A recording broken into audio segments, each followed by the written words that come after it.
Hey guys, it's Marissa here. Welcome back to my channel. For those of you who don't know me, I post weekly videos related to planning and just regular lifestyle stuff. So for this week, I'm back with another planner video. If you saw my video from last week, you would know that I posted an academic planner unboxing video by Erin Condren, and some of the comments wanted to see how I used the planner last year and how it worked for me. Granted, it was my first year using the planner, so it wasn't the best looking, it wasn't cute, and didn't have a bunch of matching kits and everything. It was my first year really entering the planner world for real, rather than just buying one at like Staples and just writing in it normally. But since then, I've joined so many planner groups and everything. It's probably the geekiest thing I've ever done.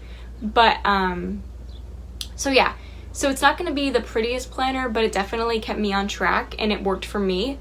This year, I think I'm going to switch it up a little bit, but some of you wanted to see how I did it last year and what worked for me. So pretty much this video is just going to be a flip through of my planner from last year. So yes, let's just jump right on into the video.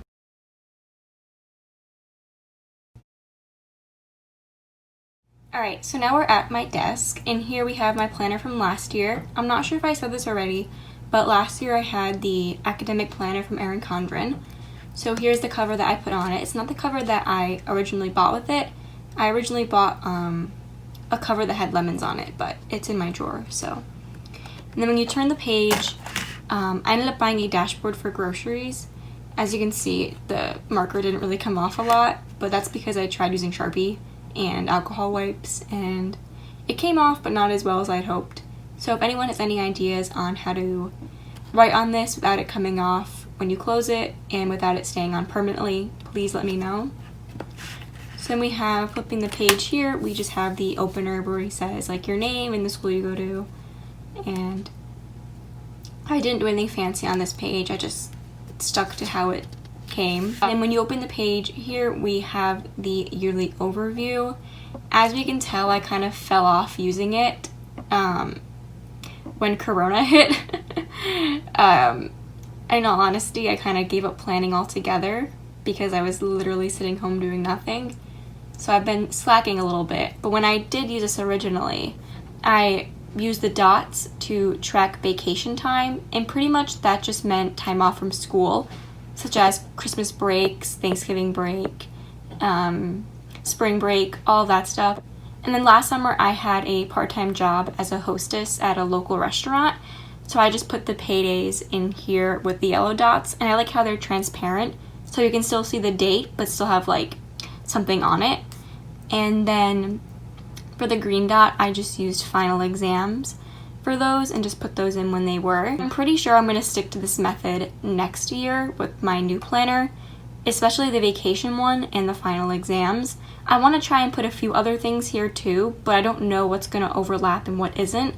So if anyone has any ideas on some simple things that go on throughout the year that I could document here, I'm all ears.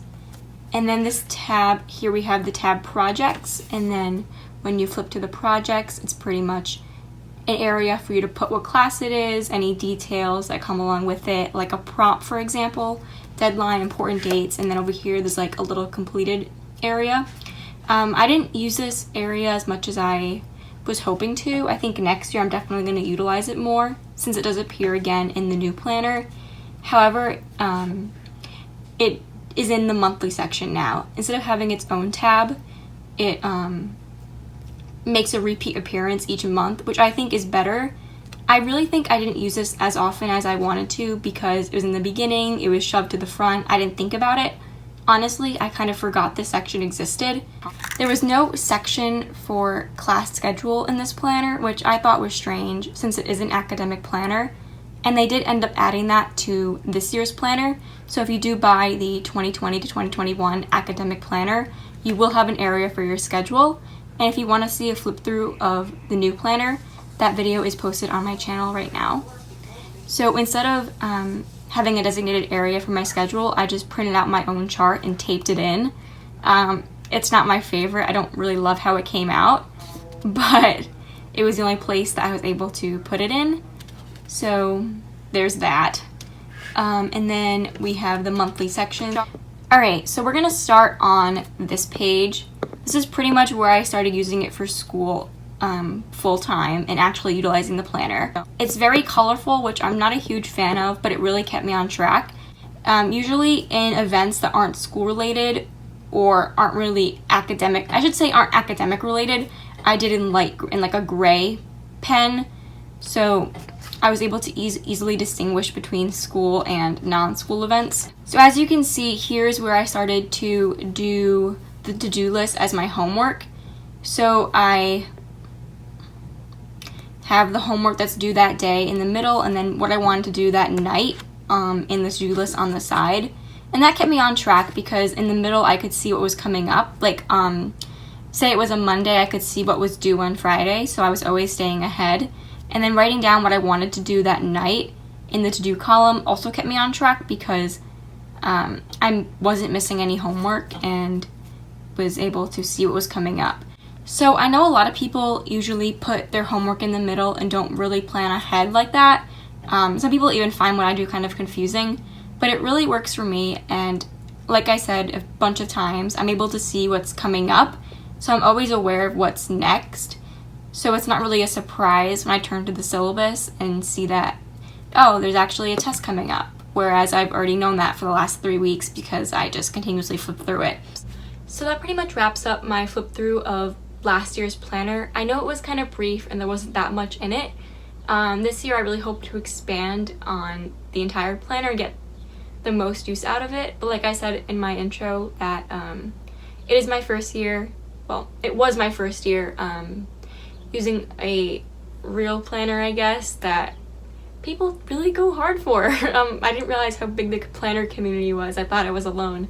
So it's good to know I'm not. But so I definitely want to use more of the line pages, make it more of a memory keepsake than what I used last year. I really hope you were able to understand what I was trying to get at with how I manage homework and keep track of that. I know some people find my method a little confusing, but I really find it to be most beneficial just because you're able to see what's due that day, so you're never really behind and it's always right in front of your face. And then having the homework right next to it, so you're keeping track of what you're doing in the moment and then you know it's always coming up. I hope that was kind of clear. I know it was very clashy with all the colors and the random stickers that I tried to make work. So when back to school season really kicks off, I plan on making a video on how I organize the information that comes from the syllabus and everything. So stay tuned for that if you're interested. I'll show you how I actually set up my planner for the school year, and you can set it up with me. It'll be more of a clear how I do it than just listening to me talk about it. So I'm looking forward to making that kind of video, and I hope that's something that you guys would be interested in. But anyway, thank you so much for watching. I really hope you enjoyed this video, and then stay tuned for next time because there will always be more. Bye! Oh, but before I go, remember to follow me on Instagram, subscribe, like this video, comment, share it with your other planner friends. So yeah, like, share, comment, subscribe, follow me on all my social medias. I am literally everywhere.